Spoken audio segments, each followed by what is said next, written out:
Hi guys, I'm Alex Foster from Boating West. Let's have a look at some boats and have a chat.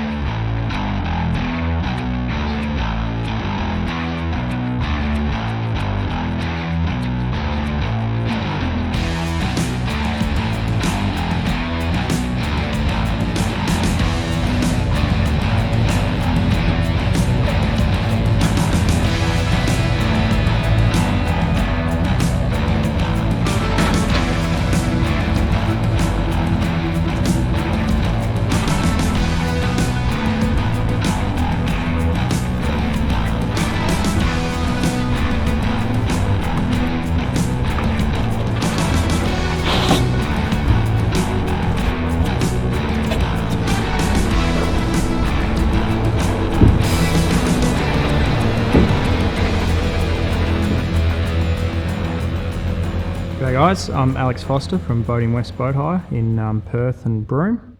Boating West is a hire company that we've got boats from 4 metres to 10 metres. We've got tinnies, ribs, and then we move up into more of our pleasure boats, a fishing boat, and then the bigger boat is a barbecue pontoon boat. Do recreational hire and drive on those boats, but all our boats are in commercial survey and can be used for commercial jobs. So, we do water sampling and oil spill cleanups to documentaries to research to, on-water safety and security at different events. Yeah, so 2 of our boats we use for David Attenborough the snubfin dolphin research or documentary in Broome. So they had 2 boats for 60 odd days and built a big scaffold on one of the boats to hold a big camera that chased around the dolphins and got the first footage of those snubfins eating. So pretty cool there. And then we've done all kinds of water sampling and do fireworks security for Australia Day in Perth, towing barges and stuff like that.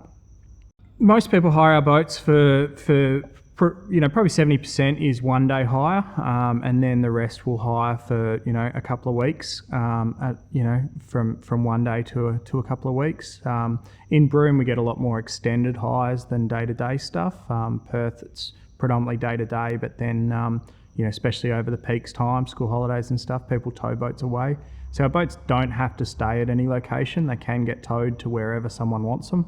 So we get boats taken from Perth up to Exmouth, or from Perth down to Albany and places like that, Esperance. It doesn't have to stay in the location. So obviously when people towing it away, they'll have the boats for a bit longer. But then a lot of people will take our on-water service where we launch and retrieve and clean the boats for them. So they do that for their day hires.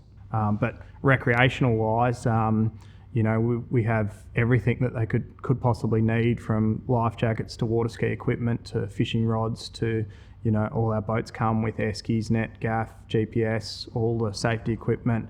It's theoretically you don't need to buy anything. We can provide it or hire it to you, ready for a day on the water. But we've got all the water sports equipment. We've got all fishing gear for different occasions and different locations. So most people book our boats online, and then from there we'll give them a call a couple of days out from their hire and run through their plan, and then make sure they've got all the equipment they require. Then if it's an on-water hire where we're launching the boat for them, we'll meet them at the boat ramp, run through a safety briefing and where everything is on the boat, and send them on their way. And then we meet them back at the boat ramp, pull the boat off the water, top it up with fuel and clean it, and it's then ready for the next day. If someone's towing it away, they come to our location and pick up the boat. Again, get the same safety briefing, and then they're required to bring it back once their hire's finished. It's if it's bad weather, we don't send people out. So we're only, our policy's kind of, if we wouldn't go boating on that day, we shouldn't send someone out boating. So it's always, we just want them to have their best day possible. And all our boats are big and safe, but you still want it to be enjoyable. All right, so behind me here is the 4800 offshore tiller, and then on this side is another one that I'm building as well. I chose to build these because my usual boat builder is booked out at the moment for many years, so I decided to get the boats on the water quicker would be to build them myself. I'm not a boat builder. I've built a couple of boats before these, but I'm a carpenter by trade. I'm just lucky enough to have done a bit of aluminium welding over the years and decided that I can do it and took it on, and they're finished. This one's finished, and the one on this side we're 40 hours in, and it's starting to pull some shapes together. So this one on this side that we're 40 hours in, basically we've got the hull internal seams, hull frames, all the stringers, all the deck support beams all in and welded. We've got a little bit more welding to do on the outside of the gunnels, and then I'll put the half round on the edges. Then after the half round's on, I'll flip the boat and do the external seams. Then once that's flipped back over, then start the foam, and because our boats are in commercial survey, we have to get an inspection once the foam's in. So we'll after we've done the upside down seams and flipped it back over, filled the foam up, gets inspected, and then we can start with the deck and go from there. As a hire company, strong aluminium boats are required. Just fiberglass versus aluminium, where on an impact, aluminium will dint, fiberglass will shatter. So for longevity and consistent use of our boats, we want aluminium. And then obviously, kit form aluminium is realistically the way forward, where everything comes cut, and it's a big Meccano set to put together and weld it off, and you get there's no cutting, you get nice shapes, and that's what we're after.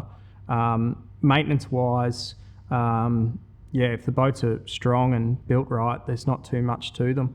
It's paint and motors, and in a hire boat industry, it's gearboxes as well, because we get a fair few prop strikes. That's that's why we chose to go aluminium boats, and it's just what works for us. In 12 years of hire, I haven't had to do any major repairs. We've had some cracked ladders from people launching boats off the beach with the ladder down. A couple of little cracks here and there, but we've done no structural repairs. We've done no anything. Never had to cut decks up or anything like that. So it's if you build these boats nice and strong, then we don't need to do any repairs. It's just it's just superficial ladders and stuff like that. And we've got some boats with some dints in them, but they're hire boats as well. They're still structurally sound and safe to be operated.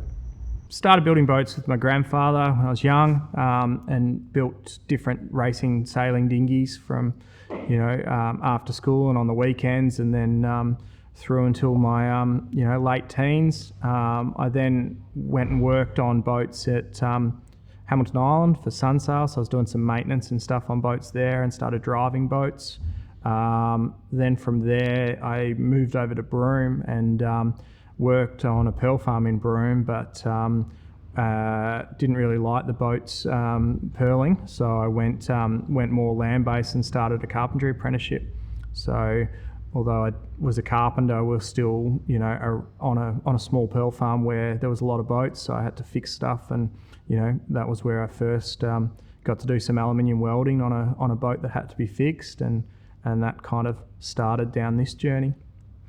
A couple of years later, I helped a mate build a boat in Broome, and then it was the first kind of kit form boat that I'd seen built, and then from there I built a 10-metre pontoon boat that's in our fleet, and then decided to do these ones.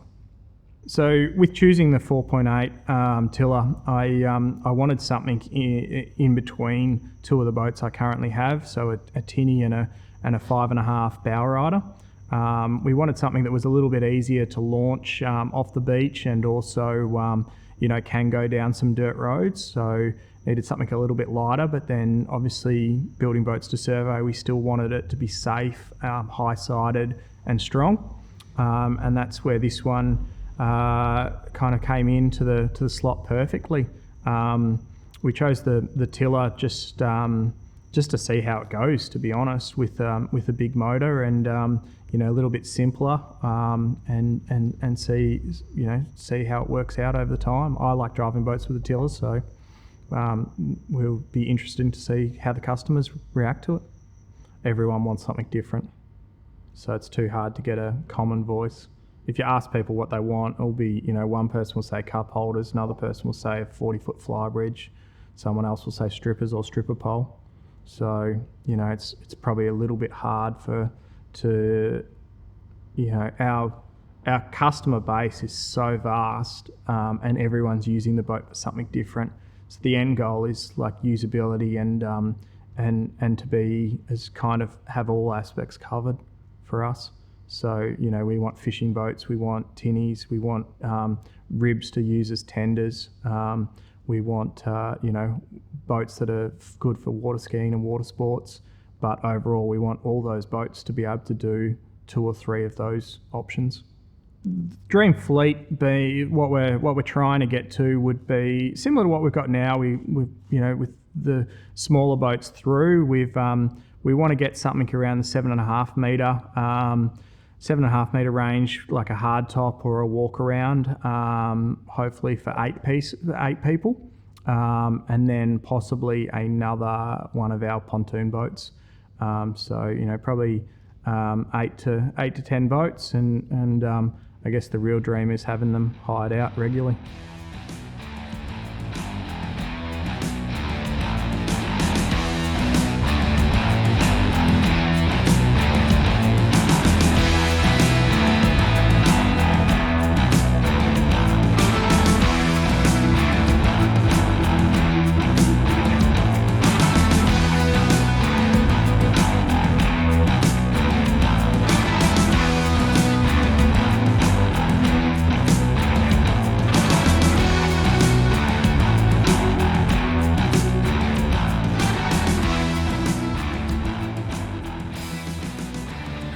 Thanks for coming out to the shed and having a chat. I'm Alex Foster from Boating West. I'll see you out there.